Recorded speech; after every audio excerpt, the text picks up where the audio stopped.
so kind, staring out into space, asking God to hear my case, trying to think of all things past. How long will my memory last? With purple angel, purple angel, purple angel, you're next to me. Well, hi, everyone, and welcome to Alzheimer's Speaks Radio. I'm your host, Lori LeBay, and the founder of Alzheimer's Speaks. Before we get started today, we always get new listeners, so I'm just going to tell you a little bit about us so that you know who we are and what we do and why we do it. Bottom line, Alzheimer's Speaks is an advocacy-based company, and we provide multiple platforms to shift dementia care from crisis to comfort around the world. You see, we believe that by joining forces and having these conversations like we're going to today on Alzheimer's Speaks Radio, that we're going to be able to shift our perceptions and get rid of a lot of the stigmas and the isolation attached to this disease. And so I totally love my job because I get to have just amazing people that are just doing wonderful work and help raise their profile. At our core, we also believe that collaboration is really the only way that we're going to win this battle against dementia. And I know that that's working thanks to all of you. You see your likes, your clicks, your shares on Facebook, on LinkedIn, on Twitter, on Pinterest has raised Alzheimer's Speaks profile. And so I really have to thank each and every one of you for pushing out the information that we have. If it's on the blog, if it's our Dementia Chats webinars, if it's our radio shows, our YouTube channel, we have all different kinds of content out there. And by doing that, you're just helping us as a world have a conversation about dementia. And that's the first step. A lot of us in our spheres have people who are dealing with dementia who really we don't even know because they're too afraid to talk to us about it or to tell anyone about it. But, you know, it feels more normal and more okay when we see more knowledge and more information, more education out there. So I really hope that you'll continue to like our Facebook page, our Twitter, our Google, and just keep pushing information out there. Because of all of your likes, your clicks, your shares, we were named the number one influencer online for Alzheimer's by ShareCare in Dr. Oz. And we were also recently recognized by Maria Shriver as an architect of change for humanity. And again, that is a group effort. So pat yourself on the back because you're part of that. So thank you very much for being part of our tribe here on Alzheimer's Speaks.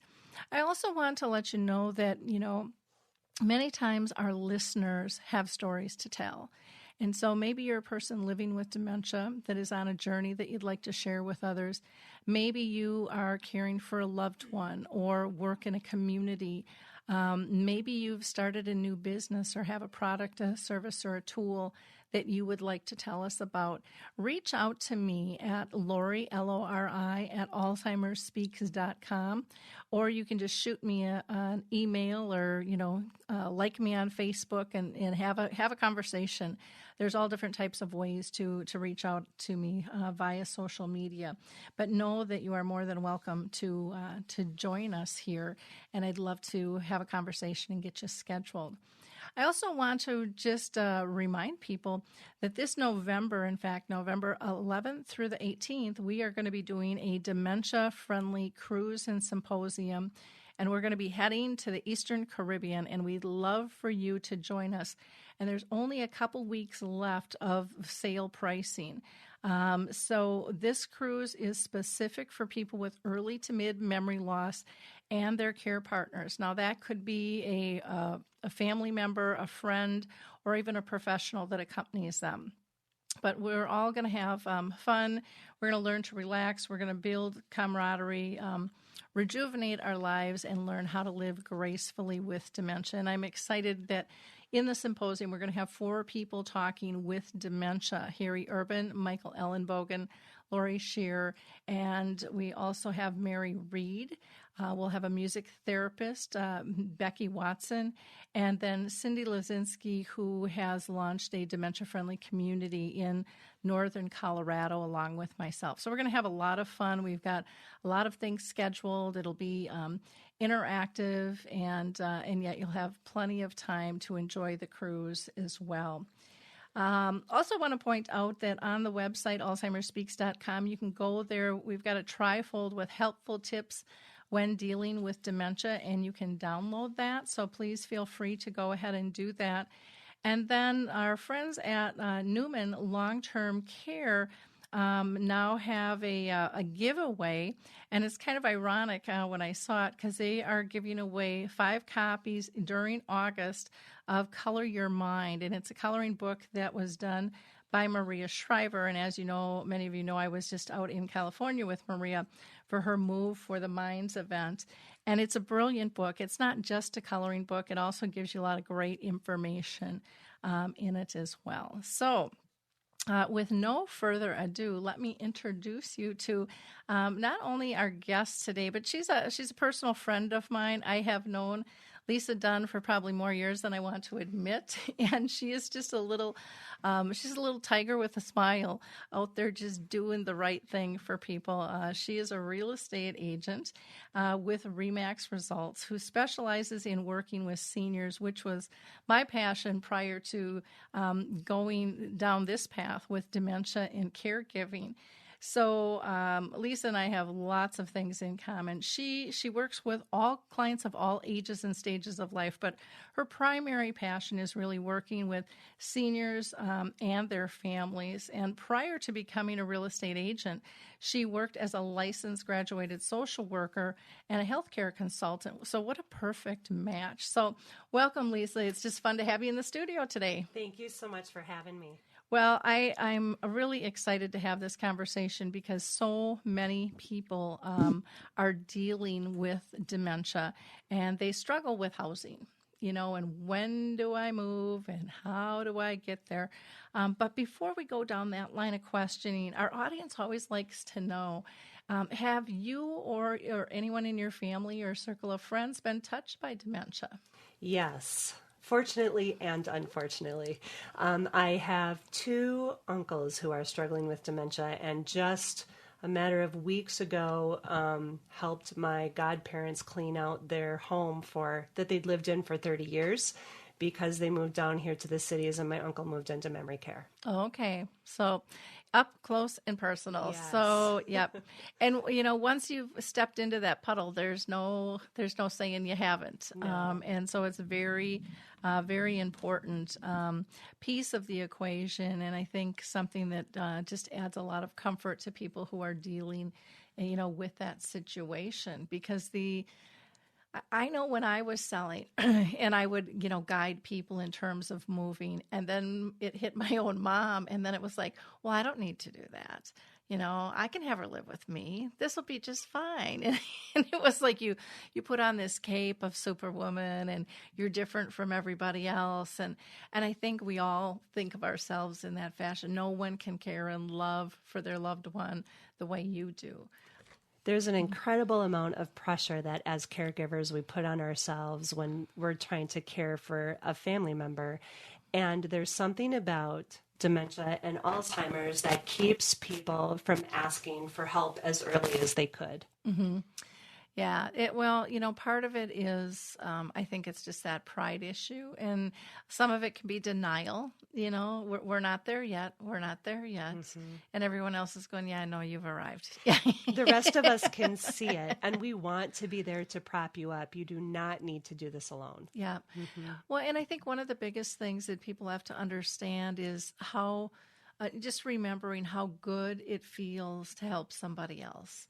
And when we deny ourselves help, we're denying others of feeling good about helping somebody. And so, when I look at it like that, I think, oh, how silly is that? But I know I've done it. I think everybody's done it. Yeah, human nature to want to do it by yourself. Yeah, we're in a society where I think we feel pressured to do it. We're supposed to do it. We're supposed to do it independently, I'm supposed to handle it. So why don't we talk about some of the differences between what you do and other realtors? Because I think there's a huge difference in how you approach things. Yeah, as somebody who's worked almost exclusively with older adults, and I can't believe I'm saying this, for 14 years now, my clients have taught me what I need to know. And the minute I think I know everything, they make sure that they point out that that's not the case. The things that I know about working with older adults, you don't learn when you get your real estate license. Normally, a real estate agent, when they go through licensing courses, everything focuses on the house. Everything starts and stops with the house. You talk about how to get the house ready and how to market the house and how to prepare your clients to get a purchase agreement. But when you work with older adults, the way that you start is completely different. You start by asking, tell me what's important to you. Tell me what you want to do to the house. I'm not going to give you a punch list of things. Tell me the things that you'd like to do. By far and away, most of my clients look at me and say, nobody did anything for the house when I moved in. I have no intention of making any changes to my home. And fortunately, in this current market, our clients get to take advantage of it being such a strong seller's market. And if they choose to not do anything to the home, most of the time that does not affect the sale of their home. So we encourage them to take advantage of the current market conditions. So I think the things that sets a real estate agent apart that works with seniors is you have to know more. You have to know who the resources are. You have to know who can help them prepare for such a big move. When you're moving after living in a home for 50 or more years, it's a very different experience than when you're 27 and buying your first home. So it's a different set of skill sets and a different approach that we take with our clients.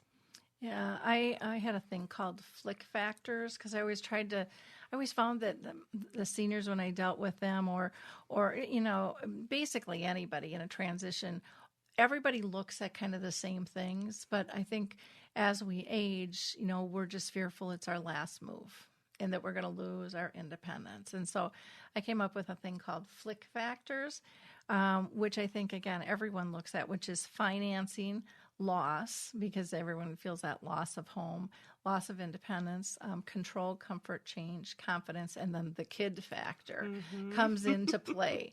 And so, all those things vary depending on what stage we are in life, but they're all things that we consider when we make a move. And, I always used to tell people, no one makes a move to be uncomfortable. You make a move because it meets your needs better.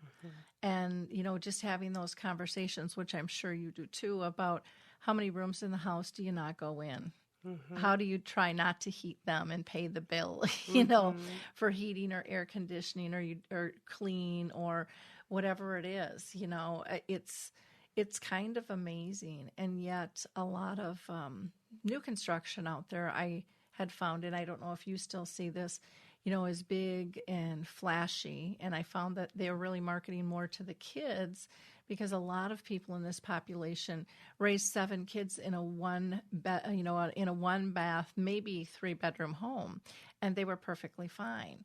And so they don't necessarily need all this extra stuff. Now, some people want it and can afford it and are really comfortable with it, but not everybody needs that. But it seems like everyone wants the flash.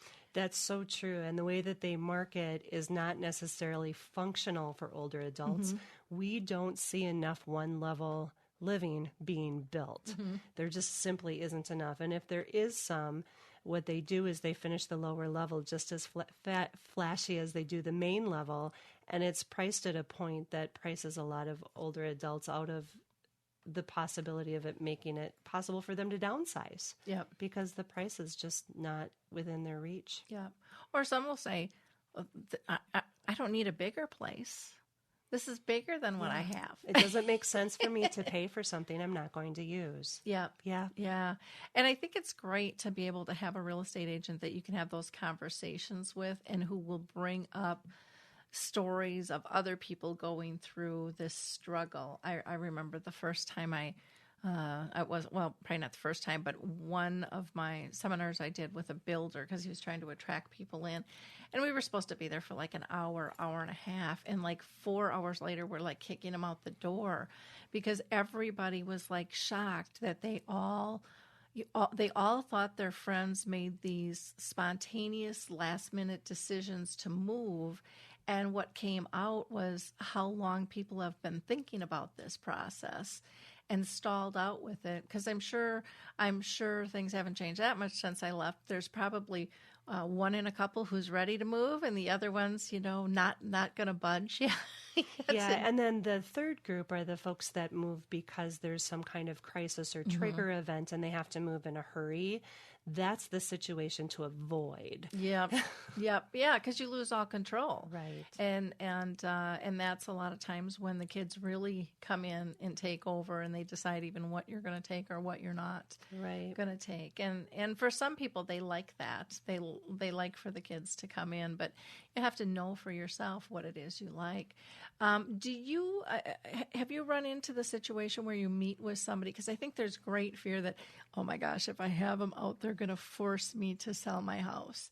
And then if I get them out of my house without signing anything, they're going to badger me, and they're going to call and they're going to send me stuff. And I always saw people just have this great fear. And I was like, no, we'll make the move when you're ready to make the move, because if you're not emotionally ready, I think that can be a major hurdle for people and make it really difficult. Do you still see that fear factor, or do you think that's settled down a little bit? I think it depends on the agent that someone is first exposed to. There are certainly agents that tend to be more transactional in nature, and they will be more sales or transactional oriented. The goal, however, through this process is, even if you're not ready to move, to be gathering information so that when you are ready, you're prepared. So one of the things that I tell our clients, especially the people that come to our seminars, is have a real estate agent out now. It's okay if you're not going to move for 2 months or 2 years. Have an agent out now, because one of the most common mistakes people make is spending money, all sorts of money, to get their home ready on the market because somebody told them to, or they saw it on HGTV. And unfortunately, if all of your home is from 1950 and you change one or two things, say you spend a lot of money on changing your countertops or changing some flooring, the buyer for your home will still see everything you haven't done. Yep. The buyer doesn't have the benefit of seeing the additional things you've done or the money you've spent. They still see all of the projects that they'll want to do. So we want to be very strategic and cautious about the kind of money our clients are spending to get their home ready for the market. And in this market is the time for our clients to take advantage of spending as little money as possible to get their home ready for the market. So it's a very good time, if you're thinking about moving, turn off HGTV and don't watch any more of those shows until after you move, because that is not where we get our professional real estate information about how to get a house ready for the market. And it's hard. I mean, I remember selling my folks' house, and my dad, they pulled up the carpet in the living room. We knew there would be hardwood floors because it was a house built in 1959. And my dad's like, oh, I'm sure, our dogs got old and they piddled and they're probably stained. And so I'm just going to order the carpet. And he ripped up the carpet and he called me, oh my gosh, it's gorgeous. Yeah. And I'm like, cancel the carpet. But my dad, was like, I can't do that. I'm a man of my word. And I'm like, well, then take some dang pictures at least. You need to at least show people that that's her. And 99% of the people that came through said, why? Why did they cover up those beautiful hardwood floors? And I said, because he's a man of his word. He ordered the carpet. And so it's really, it's important to know what consumers mostly are going to want one way or the other. But again, it gets tricky even picking out paint colors and things like that, because we've all experienced somebody making those updates and see the next guy rip it out. And that's devastating to people too. or like you said, planning ahead. If you're going to make improvements, hang around and enjoy them for a while yourself. That's right. If you're not planning to move for 5 or more years, we can make improvements that will increase your return on your investment and let you enjoy all of the changes that you make to the house. So the trick is to be working with a real estate agent that can help you minimize the amount of money to spend to get the house ready on the market. Also to understand what has to be done versus what would be nice to be done and what that will do to the potential sale price of the home. Yeah. Well, and one of the things that I just love so much about the way you work, and I think part of it is because it's the way I used to work, to be honest, and there's just very few agents out there that get that emotional connection to the house and the move and, the value of having that serenity and calmness and stuff. And so, and there's different ways to make a move. Some people find a place and they move into it first and then sell the house. So what is the most common thing that you're seeing now? And I'm sure it varies. It does vary. However, the list of things that keep people stuck in their home really does not change very much. Even if the real estate market changes, that list doesn't change. It usually has to do, the very first most common complaint I hear is, I'm so overwhelmed, I have no idea where to start. And usually that feeling of being overwhelmed comes from fear of change, not knowing what to do with the stuff, not knowing where they're going to move to, not knowing if their money will last long enough or how long the money will last that they've got saved up. And those are all obstacles or challenges that our clients face that we can help walk them through. Well, that's wonderful because it's scary, especially, I remember dealing with people who had lost their partner or gotten divorced, and, they would just get stuck. They would just be petrified because they didn't like making big decisions alone, or maybe some of them never ever had to. And so this is like their first really major thing, and there's nothing more major than moving. Yeah, because human nature doesn't change. I bet you saw this too, Lori, that most of our clients are women who have been widowed, and they are in a position where not only do they have to figure out where all of the assets are located because they never needed to before, but now they're in a position of having to sell a home on their own and decide where they're going to live on their own. And that would be terrifying. Yeah. Yeah. The other thing that I found fascinating was that, and I always told people to be really careful about this because referrals are nice, but just because an agent worked good for your sister or your brother or your kids does not mean they're going to be a good match for you because you have a whole different history, a whole different personality. And so I would always encourage people, go ahead and interview people because they'll be shocked at how different the presentations are, how different the personalities are. And I saw on your website that, people can get a list of questions to even ask agents, which I used to do too, because, if you haven't done it, you don't know what to ask. Yeah. And so you just assume if you're hiring a professional, they're working in your best interest. And agents have to, but there are levels of best interest, in my opinion. There's levels of best interest, and an agent may come in with all sorts of ideas about how to prepare your home for the market, and those ideas might be very different than what your goals are. You may say, I'm not doing a thing to the house, and you've already got a difference of opinion between what you want and what the agent wants to have happen with your home. So I think it's a really good idea to interview at least 2 agents. And the way you can gauge if you need to interview a third is based on the suggested list price you get from these first 2 agents. If the first 2 agents that come in, you feel good about one of them, and if the 2 suggested list prices that they give you for your home are close, you probably don't need to interview a third. But if their suggested list prices are really far apart, it's a good idea to get a third opinion.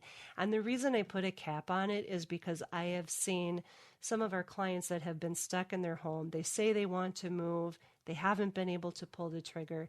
It's very easy to get stuck in analysis paralysis and just keep interviewing agents and never get ready to move. Yep. So Yeah. put a cap on the number that you interview. Yeah. And I think it really, you just get that clicky feeling. Yeah. Where like they care. Yeah. I mean, people would say to me a lot of times, I feel like your family. I feel like you're a friend. And what an honor that was. But I just, when you have that connection, you feel safe. Mm-hmm. And then it just helps to move ahead. One of the other things, that you do is you have lots of resources available. Because when you're selling a house, it's amazing the help you could use in different areas. So can you talk to people a little bit about some resources? Well, I can. Most real estate agents will have a number of resources. Contractors to help you get the house ready. They'll help you walk through the city inspection if your city requires one. But a real estate agent that works with seniors, we also have in our back pocket a list of elder law attorneys that are clients that have had a good experience with. This is really important if you're looking at a chronic healthcare condition and you need to consider whether or not you will be on medical assistance within 5 years. And that 5 years is because there's a 5-year look-back period on medical assistance. And the way in which the house is sold can impact your eligibility for medical assistance. So we want to make sure that there's a elder law attorney involved, especially if you don't have a power of attorney document in place, or if you haven't done the estate planning, because we're going to be selling a fairly large asset of yours, and we want to make sure that we plan appropriately, and that you feel comfortable that you've got a plan in place for what to do with that big fat check you're going to get at the end of the day after your house sells. Yeah. The other resources we have is we can guide you through deciding and what questions to ask with senior housing if you're not aware of your options. Today in this senior housing market, it's important for you to know where you're going to move to prior to your home being listed. That's very important. Without that information, you could be listing your home and selling it and having to move twice because you didn't have a plan in place. Yep. So that's another resource a senior real estate agent can put in place for you. We can help you figure out how long your money will last. Not us, but we have financial resources available that don't sell products. They won't try to convince you to move your retirement portfolio around. They'll simply come in and talk with you and give you a quick assessment so that you have at least a safety net. You have a good understanding about how long your money will last, and sometimes that gives people the confidence to move forward with a move that they otherwise would have been afraid to make. Well, and it's nice to be able to have those resources at the ready. For me, again, this is ages ago, but we used to kind of tag team it with a team, so that everybody was in the loop, everybody knew one another, and people were just like so thrilled that we all worked together, because man, if one of those ropes gets dropped and the communication isn't there, it can get complicated really, really quickly. It can, and you want to know that the professionals that you've hired are known, have good references, can give you good testimonials. And in Minnesota, we're so lucky. There is a group of senior professionals, and most of us know each other.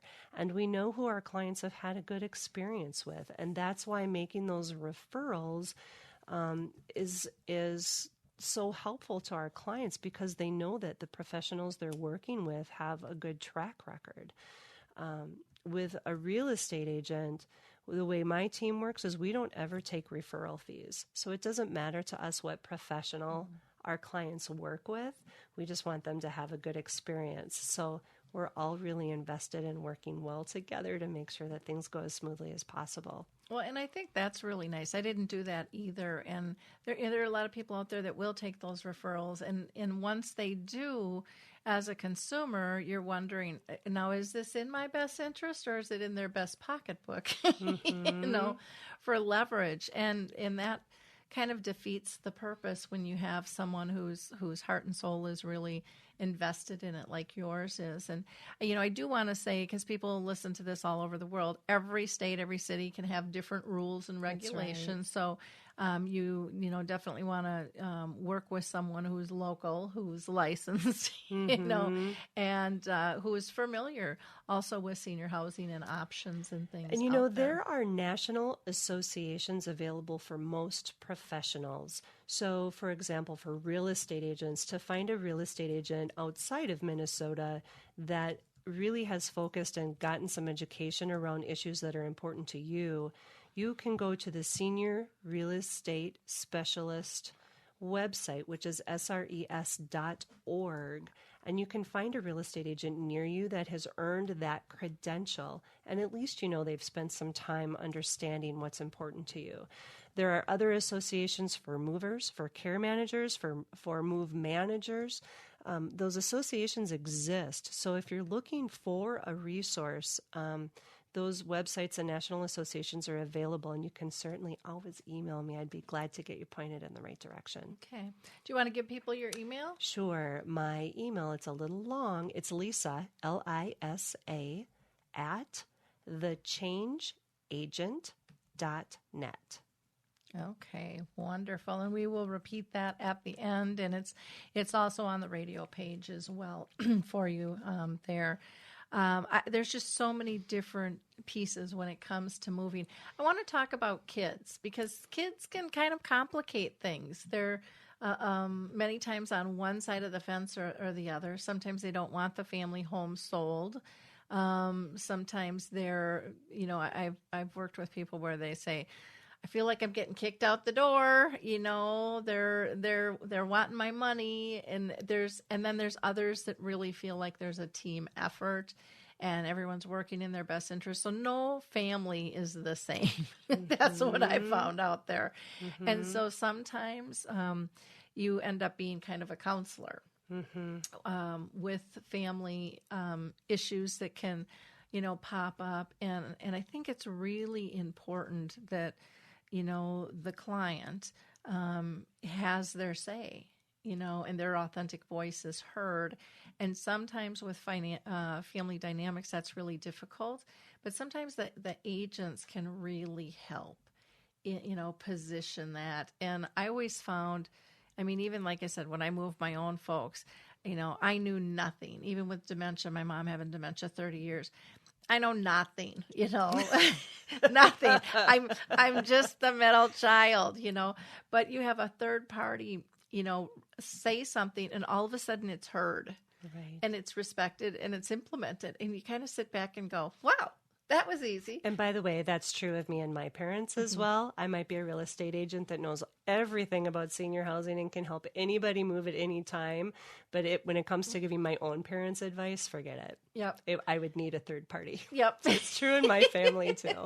Well, and it happens a lot. I think it happens with, I don't care if you're a car mechanic, a plumber, or a doctor, an attorney. It just is the way it is. You know, we play our certain roles in life, and some of people aren't going to let us out of those. That's right. Daughter. Right. Oh, gosh. I want to talk to you about referral basis and stuff. And I would imagine that you get a lot of word of mouth in this sector in terms of referral. Yes. Almost all of our business has become to be referral. So our referrals come from senior housing communities, from elder law attorneys, from geriatric care managers, from the clients that we've worked with. We occasionally are fortunate enough to be able to work with their families. So I've worked with great-great-grandchildren of some of my previous clients. So we become the family real estate agent. We are just primarily referral because our niche is working with older adults. And that's, that's a nice place to be. And I on top of that, I would get referrals from my clients would refer out. But again, I would still recommend people interview more than just one, just to make sure that I'm being authentic. in terms of, just because I worked well with Betty doesn't mean I'm going to work good with Fred. That's right. One of the very first criteria that should be on your radar when you're interviewing a real estate agent is, do I like this person? And could I sit down and negotiate with this person? Could I trust them to negotiate the best deal possible for me with my house? So that's the first thing to consider. You want your real estate agent to be full-time. Mm-hmm. You want them to have a marketing plan for your home. Most real estate agents today, one of the things that they'll recommend is having professional photography done for your home. And that didn't used to be quite as important, but today the first time someone sees your home is going to be when they are sitting behind a computer. The second showing of your home will be when they cross the threshold and walk into your home. So those photography, the photographs that we take of those homes are really important. It's very important that they show the best light of your home. Taking photographs of a home with a cell phone camera and posting those online do not look the same, and they do not shed light on the best features of your home, and we're trying to do a good job of marketing. So professional photography should be a requirement for most homeowners who are selling a home. And all real estate agents will have a marketing plan, and we'll come in, and our job is to knock your socks off with how good of a job we are going to do marketing your home. But really, the questions that I would suggest that your listeners focus on is asking questions about the real estate agent's experience and their results. Because all of us can have a great marketing plan, but it doesn't make any difference if you're not getting the job done. Very true. So you want to have a good understanding about how many homes is that agent working with buyers to get sold, and how many homes are they working with homeowners to get sold. Are they primarily a buyer's agent or a listing agent? Almost all my team does is listing agents, because most of our clients are downsizing and moving into senior housing. That's primarily what our clients are doing. Some of them are purchasing townhomes or condos, but by far and away they're moving into rental situations. You also want to make sure that the agent that you're working with has some experience with senior housing. Can they help you navigate the logistics of this very difficult move for you? Because you're moving into a place that may or may not have vacancies, your unit may or may not be ready, and you want to make sure that that agent can help navigate that maze of services and the logistics of the move. Well, and I think that it's important to help reduce stress, that whole, even of what do I take, or, that whole downsizing piece. And I remember working with Gentle Transitions, who's they just do a wonderful job moving. I don't know if you still use them or not. But, they had just had all these little tips and tricks in terms of, packing and setting up and getting rearranged, or, you're not going to take all your good dishes because you don't do that anymore. You don't entertain like that, but maybe you're going to take a coffee cup or a tea set or something that's going to remind you of those moments, or a platter that you'll use for various occasions. If you have people over for, cake or something, whatever it might be, or to set your jewelry on. But just little pieces that you can take a little of it, not all of it, and then how to get rid of stuff. Because everyone says, "Oh my gosh, how do I have so much stuff?" I mean, I just went through and I cleaned out my closet, and I took like 8 garbage bags of clothes out of my closet, and it's still packed. It's still packed, and you just kind of go, "How does this happen?" It's like it just. It's like a wet sponge. It just blows up in there, And so I know I'm dreading. I've been in my house 25 years, and I try to keep up with it. But we have a lot of crap, and we have a lot of stuff that I don't need. And, you try to kind of tackle that stuff in time, or even just, maybe if you're not looking at moving right away, just attacking a closet a week or even a month. No matter how big our house is, we fill it. No matter how big the space is. So whether you're in a 1-bedroom or a 5-bedroom, we tend to find the nooks and crannies that have some open space, and we put some stuff in there. Yep. Yep. Yeah. One of the suggestions that we give our clients, so the first thing that I want to emphasize is when you're moving, everything about how you get the house ready and how you move should be based on what's important to you and how you want things to happen. And Lori, that goes back to having a say and having an authentic voice through this process. It's your agent's job to make sure that your goals, your concerns, your priorities are put at the very top of the list. Everything about how the house is staged, how it's marketed, how the logistics are managed for your move, all of those things should be planned around what you identify as being important to you. So that's the very first thing. If you interview an agent that doesn't honor that process, keep interviewing agents until you find one that will do that for you. Secondly, I'm going to give you some tips about what I share with folks when I do seminars at often senior housing communities will have me out to do seminars. One of the best ways to move and manage the stress, if it's financially viable for you, is to move first. Move before your house is on the market. Here's the benefit to that. You don't have to worry about whether or not you left a coffee cup in the sink or if you left your socks on the bedroom floor that morning. And you don't have to worry about having 10 showings on a Saturday and being kicked out of your house at 9 o'clock in the morning and not being able to come back until 9 o'clock at night. If you move first, you can essentially hand the baton off to your real estate agent and say, call me when we have somebody who's interested that wants to write an offer. You don't have to be there. You don't have to keep the house clean. You can just go. And in this market, in general, we don't worry then about houses sitting vacant too long because generally they're scooped up off the market pretty quickly. So that's one suggestion, is if it works for you, when your unit is ready or when you find your next place, move first. Leave everything in the house there that you're not taking with you for, say, 2 weeks. That way you know that if there's something back in the house that you know that you wanted to grab, it's still there. You're still in control and nobody's pulled the rug out from underneath you. So you can go back to the house anytime, grab things, or if the case is that you brought too much stuff with you, you can bring it back to the house.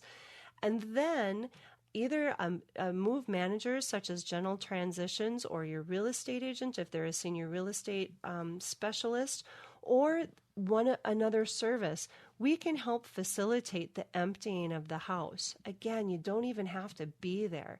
We can find the people to sell it, we can find the people to donate it, or we can find the people to just make it go away. Yep. So there's things that we can do around the logistics of your move to just make it less stressful for you, so that your focus becomes getting from point A to point B, and you can get settled in your new home, and you don't have to worry about all of the stuff associated with your old home. We'll just take care of it for you. And that's huge. Yeah. That moving first, people just can breathe, if they've got the luxury of doing that. And some will do even like a reverse mortgage to pull one out from another. Or, there's all different types of ways, and you're up to date on all the financing. Yeah. So if you've got some questions about, I would like to move first, but I can't figure out what my options would be to grab some finances to be able to do that, we'd be glad to talk with you about that, because most of the time, if somebody says, I really want to move first, we can figure out a way to make it happen for them. Yeah, because it can be really spooky and feel really awkward to have people in your house. And some people can't leave their house. They've got medical conditions or whatever, and they're there when the showings take place, and they feel really awkward and uncomfortable. Yeah. Or even just having a lockbox, even though it's coded now and everything's tracked, there's just all those little pieces that can come into play. And that goes back to everything about how this move happens has to make sense for you. There's just that has to be the very center focus. And so if you're not able to leave the home because you don't drive or because whatever the reason is, that's okay too. Mm-hmm. So whatever your circumstances are, make sure that your agent works for you and makes things work for you in a way that reduces your stress, not increases it. One thing I want to ask you, Lisa, is if you're comfortable in sharing maybe your 2 different stories with us, maybe one that was just touched your heart, in terms of a move, and another one that was just really a struggle as an agent, and why that might come into play. And my guess is it could have to do with family dynamics, and I could be wrong on that one, but I remember just having every person who moved had just such a story, and it was just amazing the impact that you don't think a realtor can have such impact on a family, but it's huge. And like you mentioned, all of a sudden you're the agent for the whole family. So all of a sudden you're doing the kids and the grandkids and, the aunts and the uncles and stuff. Or I had one woman, she even put me in her will to make sure that I sold her house. Because she said, I know my kids all have their own agents right now and they all want control. But you moved my husband and I, and then you helped us move him into, a community, and you helped reestablish where I was, and that meant everything to me. And she said, I want to make sure you get the sale of this house. Yeah. And so she actually wrote it into her will. She said, because the kids will have to follow it then. Yeah. But I'm trying to filter through my recent stories and figure out which ones I should share. One of probably the most difficult was a gal who was living in a single-family townhome, and she really didn't have much family to speak of. She had one family member nearby, but primarily what was happening is that family member would come by to pick up furniture that he thought he would be able to use, but other than that, wasn't doing much to help her. She had some pretty serious physical disabilities and was in a motorized wheelchair. So she was no longer driving her own. She had moved into senior housing probably a year and a half before we were able to start working on her home. So her home had been sitting empty for a year and a half. And because of her physical disabilities, she really had not been in the basement for a number of years. So because of that, if there were items, personal property in the basement that she needed or wanted to use, if it wasn't on the main level, instead of going into the basement to get it, she would go out and purchase a replacement of that item so she had access to it on the main floor. So consequently, her home was filled. And most of the time, if you think you have a lot of stuff, you don't. It's our clients that don't think they have a lot of stuff are the ones who have a lot of stuff. And this gal, there was so much stuff in the house. You really, when you looked in the bathroom, you couldn't see that it was a bathroom because it was floor to ceiling filled with stuff.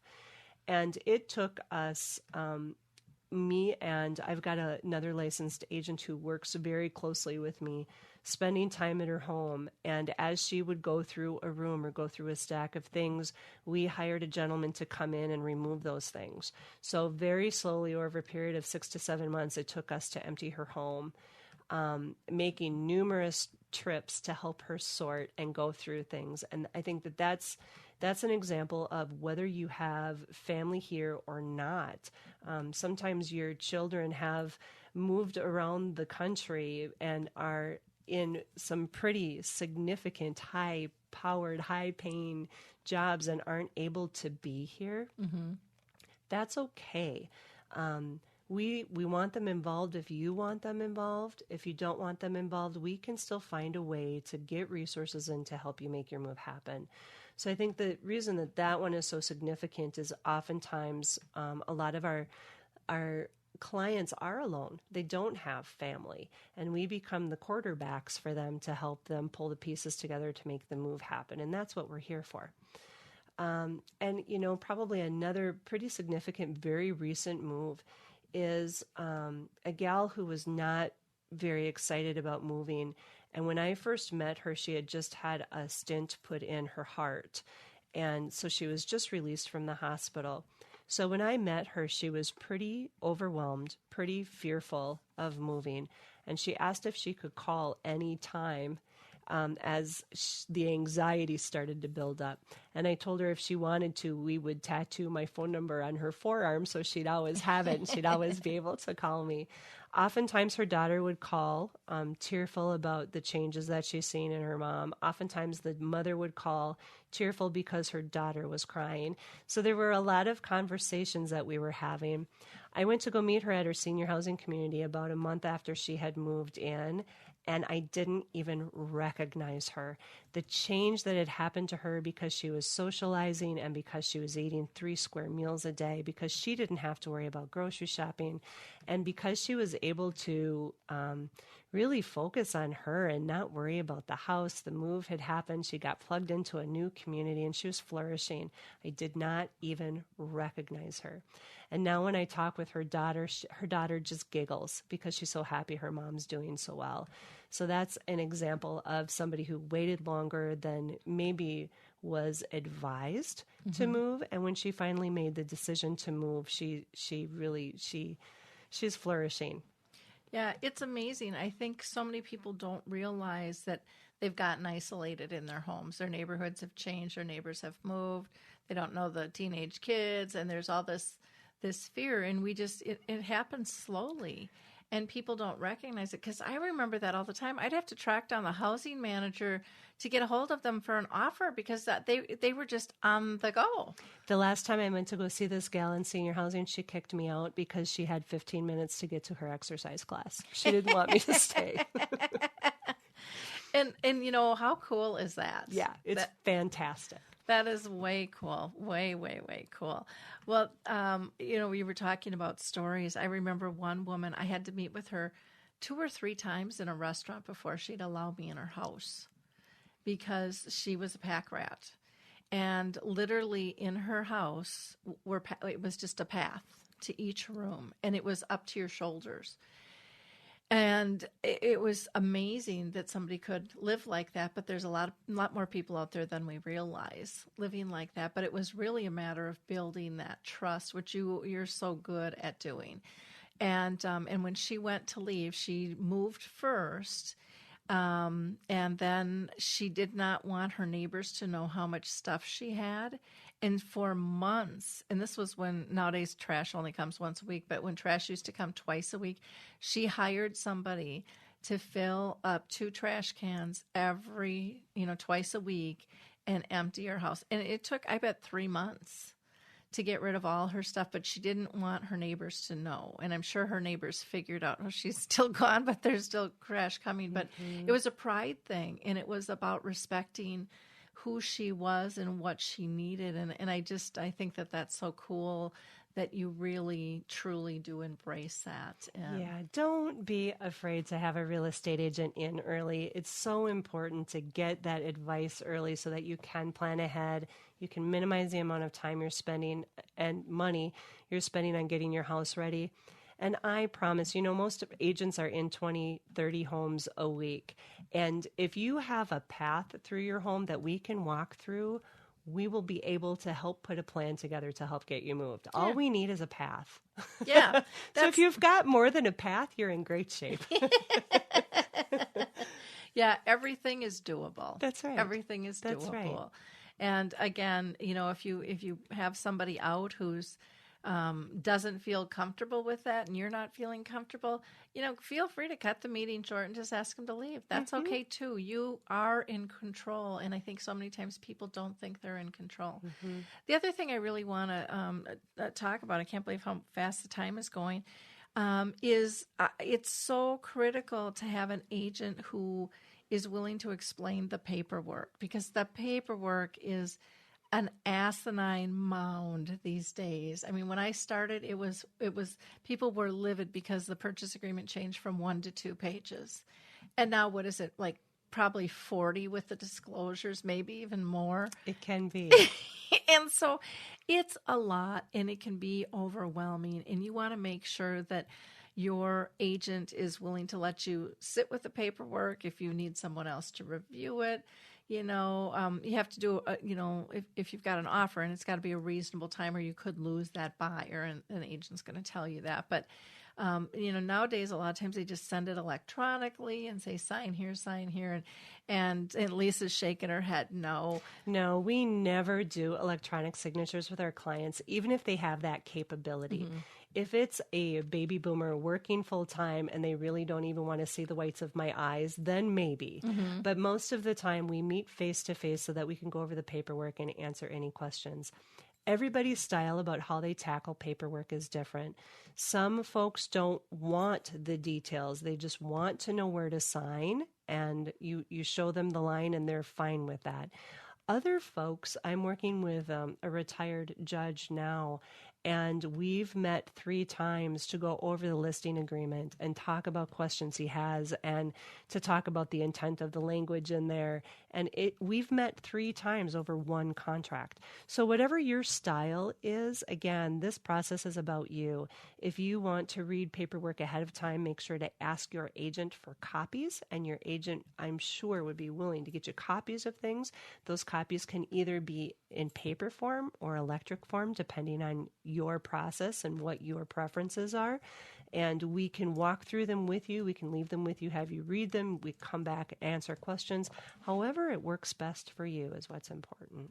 Yeah, the process can be intimidating physically, emotionally, psychologically. And so it's important to have, really have somebody on your side that not only gets the process, but gets you and what's important to it. And that's one of the things that I just adore about Lisa and her team is that is their first priority, You're not supposed to have to know everything. That's why you're a professional, yeah. Most of us don't move more than one time. Most of our clients have never sold a home before, most of them.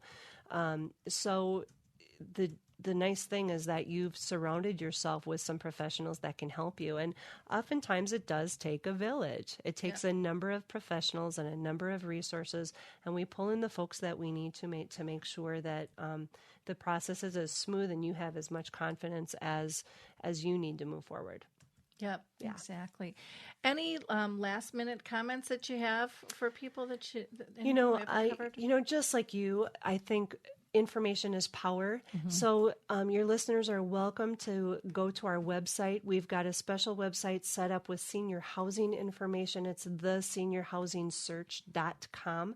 And feel free to browse there. There's an ebook that you can download that has some of the interview questions for real estate agents that Lori mentioned. You have an open invitation to call us with questions because we really do want to be a resource for you to help you navigate your process for moving. Now, if somebody's listening and they're not in Minnesota, which is where you're located, can they call you and maybe get referred to an agent who specializes like you? Yes, I only hold a real estate license in Minnesota, but if you're looking for a senior-friendly agent, yes, we have a network of agents across the country that we can help refer you to. Wonderful. Well, great. Now, Lisa again it's Lisa Dunn with Remax Results. And she goes by the Change Agent Group. And agent is capital AGE for age. And she can be reached at Lisa, LISA, at thechangeagent.net. Lisa at thechangeagent.net. And her number is 612-599-3484, and you will adore her as much as I do, I'm sure. Thank you for being with us, Lisa. It has been such a pleasure. Thank you for the invitation. Well, thank you. In following up, before I let you go again, I just want to remind everyone, if you're interested in that dementia-friendly cruise, I suggest that you go to alzheimerspeaks.com and click on the information on our homepage. It'll bring you to the actual tab and get registered right away so that you can take advantage of the discounts that are still available. Also, all of our shows here on Live and Social are archived, so we've got 6 years worth of shows, so you will not run out of listening time. Our last Dementia Chats, which was a video, is a video interview I do with people living with dementia. We discuss the impact of social media and the various communication platforms and how that can have an impact on their relationships. It's very, very interesting. And again, it is free and listed on our website. I want to give a shout out to Silvercrest. I was out there last night and did a preview of His Neighbor Phil. And if you're interested in hosting that film, please reach out to me. You can call me at 651-748-4714, 651-748-4714, or you can email me at Lori, Lori, at alzheimersspeaks.com. Again, put your name in for that drawing with Newman Long-Term Care for one of Maria Shriver's coloring books, which is called Color Your Mind. And last, I'm going to plug the memory cafes. If you don't have one in your area, maybe it's time to start one. And I do a lot of mentoring with that, so feel free to reach out to me on that. Or you can go to Calendar Cards, and Calendar and Cards both start with a K, and you can get to their Memory Cafe directory. There's over 330 of them now in the United States. Have a blessed day, and we'll talk to you soon. Thanks, everyone. Bye now. Well, hi, I'm Lori LeBay, and I wanted to tell you about Alzheimer's Speaks, which is another great podcast. You see, my own mother lived with dementia for 30 years, and I felt lost. Did you know every 3 seconds someone in the world is being diagnosed with dementia? Odds are it's going to hit your families too. We want to help you connect to services, products, tools, research, and stories so you can be prepared. Please subscribe to Alzheimer's Speaks on your favorite podcast platform.